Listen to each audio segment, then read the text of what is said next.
네, 요즘 제가 자주 쓰는 표현이 있는데 클럽 고스피라고. 네, 고스피에서 다들 이제 춤을 추고 있습니다. 일단 뭐 3천 뭐 되느냐 마느냐 했는데 어느덧 3,100까지 와버렸고요. 너무 낯설기도 합니다. 갑자기 20% 가까이 급등을 하기도 했는데 여기에는 뭐 아무래도 중동의 이슈가 좀 완화되는 것 같고, 그리고 또 최근에는 중동 뉴스에 조금 묻히긴 했는데 연준에서 7월 금리 인하 이야기가 솔솔 나오기 시작하면서 그게 또 기대감을 키운 것 같습니다. 아직 그 패드워치에서 보면 뭐 아직은 이제 그냥 김칫국인 것 같은데 70% 이상이 동결로 보고 있는데, 뭐 보우만 부의장 같은 분이 어떻게 보면 이게 정치적으로 다음을 연준 의장을 노리시는 분이 트럼프가 좋아할 만한 발언을 좀 하기 시작한 것 같은데, 이게 정말 자기 그것 때문인지 아니면 진짜 낮출 수 있는 환경이 돼서 그런 건지 약간 투자자들은 혼란스럽거든요. 그 대표님께서는 7월 금리 인하 가능성이 좀 높아지고 있는 거에 대해서 어떻게 진단하고 계십니까? 저는 사실 힘을 좀 받아야 되는 게 아닌가라는 생각을 네. 해요. 왜냐하면 뭐 미셸 보먼 이제 연준 이사 같은 경우 사실 트럼프가 임명하신 분이에요. 그렇죠. 2명 중에 한 분이고 네. 차기 뭐 연준 의장으로서의 사실 입지가 되게 지금 높으신 분이에요. 네. 높으신 분이고, 그다음에 이제 이제 파월 의장이 지금 임기가 이제 내년 6월까지니까 딱 1년 남았어요. 1년 남았는데 보통 6개월 정도 남으면은 레임덕이 와요. 거기도. 그렇죠. 거기도 뭐 어차피 정치 조직이기 때문에 네. 레임덕이 오기 때문에 미셸 보우만 이사가 이제 지금은 이제 목소리를 내야 되는 타이밍이고, 첫 번째는. 두 번째는 사실 최근 들어서 트럼프 대통령보다는 사실 이제 파월 의장이 공격을 사실 시장부터 더 많이 받기 시작을 했어요. 예, 기존에는 사실 트럼프 대통령이 약간 좀 뭐랄까 좀 비정상적이지 않느냐, 네, 좀 과하다, 뭐 과하다 뭐 이런 그랬었는데. 얘기인데, 요즘 보니까 그게 아니라 파월 의장이 이거 너무 버티는 거 아닌가. 왜냐하면 네. 시장하고 분명히 시장하고 인플레이션하고 이 갭이라는 게 지금 비정상적이거든요. 기준금리 4.5%라는 게 사실 나올 수가 없어요. 왜냐하면 현재 인플레이션율이 그러니까요. 2% 중반, 뭐 네. 실업률 4%, 그다음에 경제 성장률 마이너스 성장인데 이게 여기다가 기준금리를 4.5로 맞춘 적은 없어요. 물론 이제 뭐 그 뒤적인 얘기는 그 나중에 얘기를 한다 하더라도, 그렇다고 보면 시장에서는 지금 계속 얘기 나오는 게 자꾸 시장이 비정상이 돼 있으니까 금리 비용이 계속 지금 나오는 거고, 이게 결국은 인플레이션이지 전반적으로 경제의 어떤 성장을 가로막는 게 아닌가. 그다음에 연방 정부의 어떤 재정 적자 문제도 여기서 더 크게 좀 만들어주는 게 아닌가. 이런 얘기가 자꾸 이제 나오는 거거든요. 네. 그런 얘기가 나오는 거기 때문에 저는 두 가지 다이지 않을까. 그러니까 보우만 이사가 그런 시장의 느낌도 지금 갖고 가는 거고요. 그다음에 본인의 입지도 구축하는 거고. 네. 그렇다고 보면 저는 이제 시간이 지날수록 아마 이제 파월 의장의 어떤 레임덕 현상, 또는 이제 시장으로부터 이제 공격을 사실 이제 지금 파월 의장이 다 받고 있거든요. 그렇죠. 그렇다고 보면 그런 것까지 합친다면은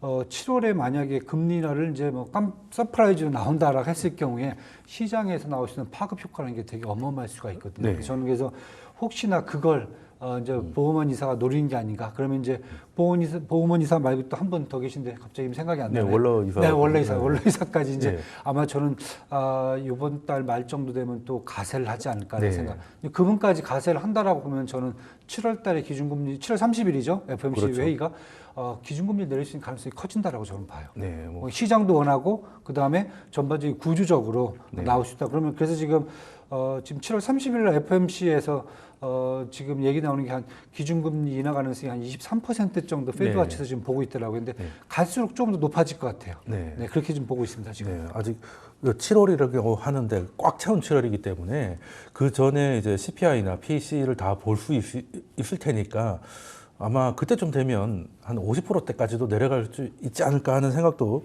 없지 않아 드는데, 트럼프 대통령이 지금 파월을 너무 느리다, 투 레이트하다는 얘기는 너무 자주 했고, 아예 금리를 어디까지 낮춰라까지 리딩까지 그렇죠. 하고 계신데 2.5%까지 낮추라고 했는데요. 2018년에는 보면 트럼프가 낮추라고 했을 때 낮추는 게 맞았던 것 같은데, 지금도 제가 보면 이제 트럼프가 하라는 대로 파월이 가는 게 나쁠 건 없어 보입니다만, 오늘 새벽이었죠. 파월이 이제 그 의회에 증언했을 때 또 이제 금리 인하의 가능성에 대해서는 굉장히 이제 커트하는 그런 모습이었습니다. 자, 그럼 박사님께 질문을 드리면 이제 7월 인하 가능성이 좀 올라오곤 있습니다. 좀 아직은 좀 이런 맛이 없지 않아 있는데, 그럼 7월 말까지 아직 한 달 넘게 남았어요. 가능성이 완전히 없다고 보기 좀 어려울 것 같은데 어떻게 보십니까? 이번에는 없다고 보여져요. 이번에는 안 된다. 이번에 점도표를 보시면 사실은 이제 연 2회 인하가 이제 그렇죠. 좀 그게 컨센서스였는데 네. 중요한 건 뭐냐면 연 2회가 아닌 1회도 족하다라는 매파적인 그렇죠. 분들이 두 분인가 세 분 정도 계셨었어요. 네. 그러니까 이게 왜 그러냐면 전반적인 분위기가 그 윌스비 위원 같은 경우 그 전에는 굉장히 비둘기적이었는데 이분 같은 경우도 네. 파월하고 맥락을 같이 하게 됐어요. 최근에. 그러니까 뭐냐면 지금 물가는 괜찮은데 이분들의 얘기는 트럼프 불확실성이 그러니까 관세라고도 얘기 안 하고 트럼프 불확실성 때문에 결국에 하반기에까지 3% 갔다가 다시 빠질지언정 네. 이 추세가 하반기까지 이어지지는 않을 거다. 그렇기 때문에 인하 사이클이 끝난 건 아니지만 멈춰 있는 기간을 오래 할 수밖에 없다. 다만 이제 거기에서 대전제는 뭐냐면 실업률이 4.5가 이제 우리 이제 12호에서 그 우리 의회에서 한 자연 실업률 정도로 보고 자연 있죠. 실업률의 레인지의 그 상단이거든요. 그렇죠. 요 상단을 넘어가는 순간은 금리 인하를 할 것이다. 이렇게 네. 얘기를 했어요. 그러니까 얘기는 뭐냐면 지금 파월 의장도 마찬가지고 많은 주요 인사들이 버틸 때까지 버티고 확인할 거 다 확인한 다음에 네. 그리고 나서 고용 시장이 악화되는 것까지 봐야 내리겠다라는 입장인 거예요. 그러니까 네. 굉장히 후행적으로 움직이겠다는 그거 백미러 보고 운전하는 거 아니에요? 맞습니다. 그래서 모든 거를 다 확인하고서 가겠다는 의미이기 때문에 7월은 상당히 네. 가능성이 작다라고 네. 생각을 하고 현실적으로. 네. 근데 앞서도 이제 우리 말씀 나누신 것처럼 1기 때는 트럼프가 맞았다. 네. 그러니까 금리에 관련해서는 저는 그 전에도 말씀드렸지만 트럼프 칭송자가 아니지만 네. 금리에 대해서는 트럼프가 맞아요. 네, 특히 정치인들이 촉이 있더라고요. 네, 트럼프가 맞아요. 네. 1기 때도 마찬가지로 얘기했던 게 금리를 지금 빨리 내려야 되는데 내리지 않아서 지금 달러 캐리 트레이드가 늘고 있음에도 불구하고 금리, 그러니까요. 시장 금리와 신용대출 금리, 그다음에 모기지 금리가 안 떨어진다라고 얘기를 했는데 실제로 17년도, 18년도 거의 다 버티다가 경기가 진짜 악화되는 거 보고 나서 금리를 내렸어요. 네. 그러니까 그때 그래서 이제서야 내려 그러면서 그때도 이제 실기론, 파월 의장의 네, 실기론 맞습니다. 얘기가 있었거든요. 그러니까 이번에 똑같습니다. 그러니까 굳이 그것까지 논리적으로 우리가 접근 안 하더라도 그냥 2년 전 점도표로 가실게요. 네. 2년 전 이제 러우 전쟁 한참 터졌을 때 지금 25년이잖아요. 네. 25년에 그때 점 찍은 점도표상에 지금 기준금리가 얼마였는지 기억하십니까? 뭐한 6%인가 7%인가 뭐 그 정도 되지 않았어요? 25년도는 네. 장기 금리가 그 프로젝션으로 봤을 때 2.5에서 3.0. 아, 2.5. 요 아, 고 다 레벨에서 해결됐을 왔다 갔다 했어요. 그러니까 거기에 맞춰서 기준금리도 고 수준으로 하겠다. 네. 그러니까 기준금리를 3월, 그러니까 우리가 넉넉하게 잡아서 3월이라고 쳐도 네. 그 당시에 이제 점도표 그 레인지가 많이 바뀌었었거든요. 근데 3이라고 쳐도 맥스 네. 3이라고 쳐도 지금 거의 1.5 이상의 차이가 나는 거예요. 150pp 이상의 차이가 나는 거예요. 네.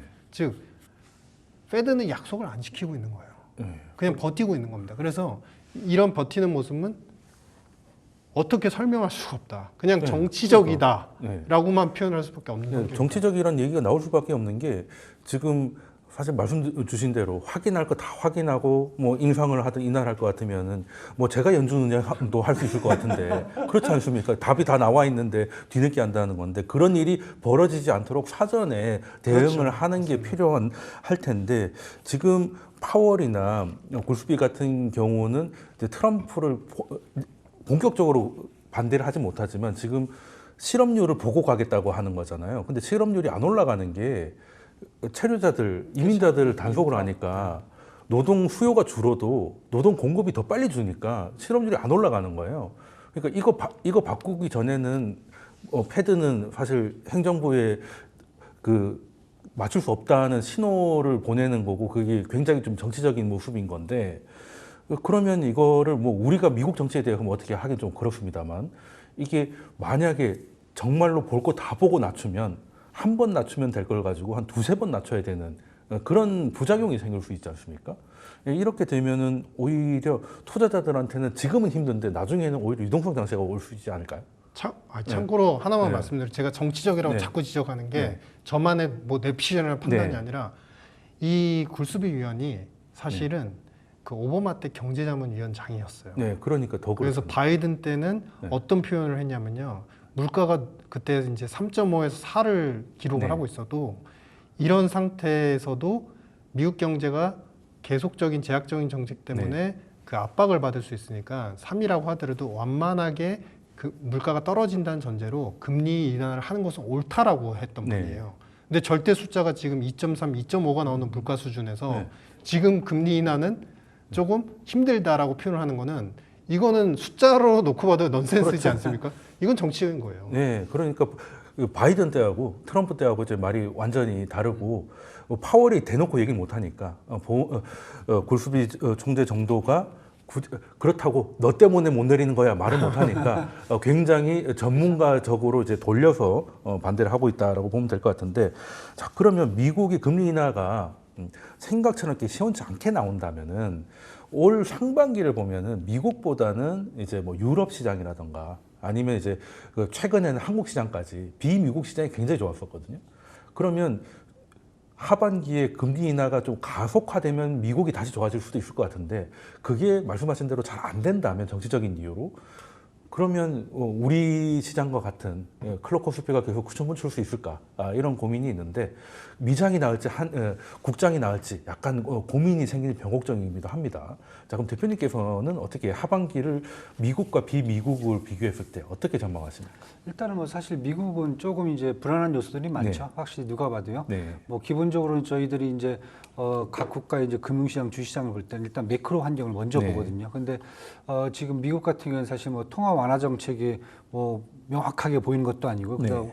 그다음에 해서 이제 다시 이제 뭐 추경을 통해서 이제 재정 정책이 뭐 확대 정책으로 하는 모습도 지금 보이는 건 아니거든요. 그렇죠. 그렇다고 하면 사실 상대적으로 밀릴 수밖에 없어요. 제가 봤을 때는요. 매력도 조금 그렇죠. 떨어진다. 반대로 지금 그렇게 된 이후에 네. 전 세계적으로 지금 봤을 때 통화 완화 정책은 분명히 2위에서 지금 나와 있고요. 네. 그다음에 중국 같은 경우 1월 달부터 뭐 통화 완화 정책 보면 재정 완화 정책까지만 다 쓰고 있잖아요. 그러니까 먼저 중국 쪽 사실 돈이 흘러 들어간 거고요. 네. 그다음에 한국 같은 경우도 지금 6월 달 들어서 신정부 들어서 눈에 보이잖아요. 네. 뭐 추경부터 시작해서 질적으로 양적으로 지금 재정 정책이 확대되는 게 눈에 보이고요. 그다음에 한국은행의 기준금리 인하 이제 트렌드가 눈에 보이기 때문에 그렇기 때문에 구조적으로 결국은 그런 자금들이 미국에 빠져갖고 중국이라든지 한국으로 들어오는 게 아닌가.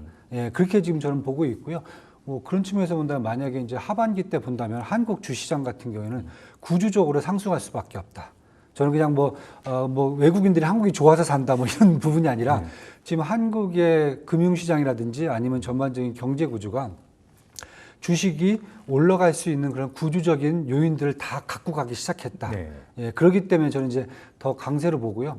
기본적으로 말씀드렸던 이제 뭐 추경도 30조 원을 이상을 더 했지만은 네. 뭐 국가 부채율도 되게 뭐 건전해요. 아직 45%밖에 안 네, 되고. 아직 50 넘지 그다음에 않았으니까요. 이번에는 이제 뭐 개발 정책 이런 얘기도 없고 다 성장의 키워드를 맞춰 갖고 내수 확대라든지 아니면 이제 뭐 AI 산업에 대한 어떤 이제 뭐 지원이라든지 네. 전반적으로 이 산업 정책을 하는 게 눈에 보이기 때문에 결국은 저는 뭐 시장 같은 경우 국내 주시장 같은 경우는 이제 구조적으로 이건 장기적으로 상승할 수밖에 없다. 네.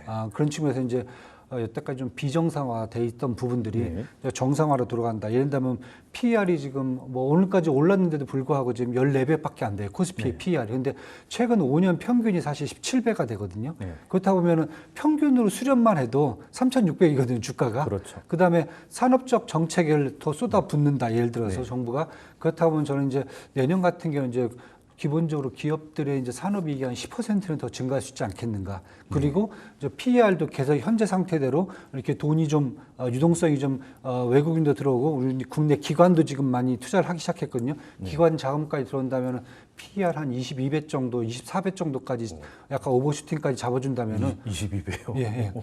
충분히 가죠. 왜냐하면 코로나 때만 해도 아니, 뭐. 국내 자금 갖고도 그때 뭐 거의 28배, 거의 아니, 뭐 30배까지 그러긴 갔으니까 한 22배에다가 산업이익률 한 10% 그때는 그래도 증가. 제로금리였는데. 그렇죠. 예. 뭐 그것만 잡아줘도 네. 저는 사실 뭐 주가지수 뭐 한 1년, 2년 내에 5천선은 뭐 충분히 갈 수 있는 한번 그런 5천 기반을 그냥 갖고 있다라고 봐요. 9호가 아니고 그렇죠. 실제로 한번 볼 수 아니죠. 있다. 뭐 클럽 밤새 쳐도 될 것 같아요. 저는 지금 그런 구조적인 클럽 환경이 지금 코스피는 이제 마련돼 문 있다. 닫지 않는다. 네, 예. 그렇게 지금 보여지고 있습니다. 그러면 이제 결론적으로는 이제 미장보다는 국장이 한동안은 이제 국장의 정상화에서 이제 기회를 잡으면 좋겠다 말씀을 주셨고 그럼 박사님께서는 뭐 꼭 국장 뭐 미장을 나누지 않는다라도 미국 시장과 비미국 시장을 놓고 봤을 때 어느 쪽이 더 매력적이라고 보십니까? 됩니까? 아니 그냥 무조건 한국 해야죠.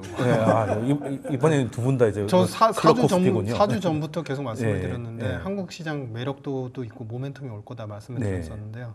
근데 이제 참고로 말씀드리면 그러면 우리가 그러면 올랐는데 왜 해야 되냐 정리를 한번 해볼 필요가 네. 있어요. 이번에 처음으로 시도되는 것들이 뭐가 있을까요? 첫 번째가 뭐냐면은 경기 역행적 투자. 네. 여러분들께서는 이거를 지금 정확히 이제 간파는 못 하시지만 네. 우리는 세입이 늘어나고 경제 성장률이 2.5 이상 늘어났을 때 지출을 확대하고 추경이 늘어나는 추세였고 네. 반대로 세입이 줄고 성장률이 2% 언더로 떨어지게 되면 지출을 항상 줄이고 추경도 줄여지는 네. 즉 쉽게 말씀드리면 건강한 사람한테 밥 더 주고 네. 건강할 때 밥 더 주고 몸이 홀쭉해지고 건강이 약화되면 돈을 밥을 주지 않는 형태였어요. 근데 이번에는 그 반대로 해요. 이게 신흥국들 그러니까 비패권 통화 국가들이 하기 힘든 거예요. 왜냐하면 그렇죠. 채무 비율에 대한 부담감이 항상 있기 때문에. 근데 이제 자금 이탈될까봐. 그렇죠. MMT에서 항상 이걸 강조했었죠. 왜 이렇게 반대로 하느냐. 신흥국도 그렇게 해야 된다. 근데 이번에 처음 시도되는 정책이고요. 두 번째는 상법 개정안. 이거는 뭐 누누이 말씀 안 드려도 사실은 중복 상장 방지될 수 있고 제도를 완전히 바꾸는 그렇죠. 거죠. 지주사들. 그러니까 한마디로 그냥 간단하게 표현드리면 이 정책이 시행될까봐 일부 기업들 같은 경우는 지주사 격의 일부 기업들은 자진 상폐를 하려는 기업들 오너까지도 생긴다라고 얘기를 해요. 그러니까 그만큼 강력한 도구가 그렇죠. 되기 포괄적 때문에 규제죠. 네. 이제는 지주사가 저평가 그건 이제 옛날 얘기가 되는 네. 것이고 그다음에 세 번째 지금 환경에서 또 가장 중요한 이슈가 뭐냐면 스테이블 코인이에요. 네. 그러니까 스테이블 코인은 사실 법정 화폐라고는 하지만 중요한 거는 사실 미국도 지니어스 법안도 그렇고 한국에서도 네. 논의가 본격 안 된 게 하나 있어요. 세금 문제예요. 네. 이 스테이블 코인을 세금으로 납부하는 통화 도구가 되느냐 안 되느냐에 대해서 정확하게 명시를 하지 않아요. 그러면서 법정 아직까지 화폐처럼 그것까지는, 한다고 합니다. 결론은 뭐냐면 유동성을 시중에 전통화폐로 풀려 있는 유동성의 플러스 알파로 네. 스테이블 코인까지 증대를 시켜서 그 유동성이 풀링되게 하겠다. 네. 지금은 저금리가 아니지만 유동성은 충분히 늘어날 수 있는 환경이고 마지막으로 한 가지 말씀드리면 미국장의 투자를 다시 본격화해야 되는 시점은 금리 인하가 아니라 포인트는 감세안의 본격적인 실행입니다. 네. 그때는 사실은 이게 진짜 부양입니다. 네, 일기 때도 그 시행 이후부터 사실은 그래, 주가가 맞습니다. 본격적으로 네, 상승을 네, 했거든요. 맞습니다. 그러면 사실 우리가 건강할 때 밥도 주고 했던 거는 우리 기재부 그 관료들이 IMF 트라우마가 너무 심해요. 예, 그분들이 처음에 기재부에 들어가셨다가 이제 크게 고생을 하시고 나서 이제 높은 자리에 계시기 때문에 그때 기억을 못 잊으세요. 예, 그런 부분도 이제는 우리 IMF 때 한국하고 지금 한국은 좀 다를 수 있다는 자신감을 좀 가질 필요가 있어서 오늘 두 분께서 이제 클럽 코스피의 RPM을 좀 높여주셨는데 어떻게 보면 이번 정권 안에 5천 한번 보는 거 어렵지 않을 수도 있겠다는 기대감을 가져보면서 두 분 말씀 여기까지 듣도록 하겠습니다. 지금까지 이완수 대표님 그리고 유신익 박사님이셨습니다. 두 분 말씀 감사드립니다. 네, 감사합니다. 감사합니다.